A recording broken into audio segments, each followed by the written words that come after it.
Hi sir, may nabasa po kasi ako sa group nyo na yung BIR books need daw kunin kasi pag di pa nakuha may penalty. True po ba yun? Kasi nakapagpagawa na ako book sa BIR pero di ko pa naklik-claim ilang months. Ang complete BIR registration po ng isang freelancer ay first yung BIR Certificate of Registration, very important. Tapos dapat nakapagpagawa po tayo ng BIR Registered Invoice.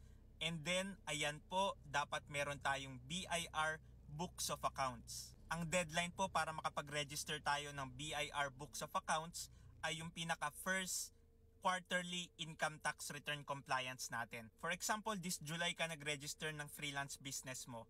Ang unang tax compliance mo ay third quarter, start of filing October 1, deadline November 15. So sa scenario na to, ang deadline ko para makapag-register ng books of accounts ay November 15.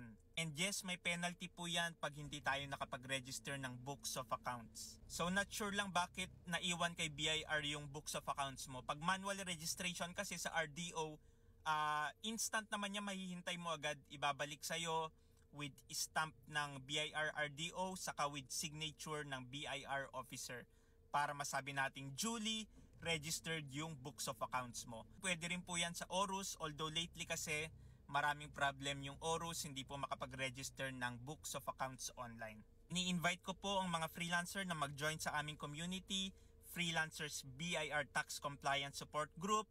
Marami pong free resources at saka para updated ka po sa any tax changes exclusive for freelancers. You are a freelancer at meron kang concern or question regarding freelancers BIR registration and freelancers tax compliance, comment mo lang yan at sasagutin ko yan.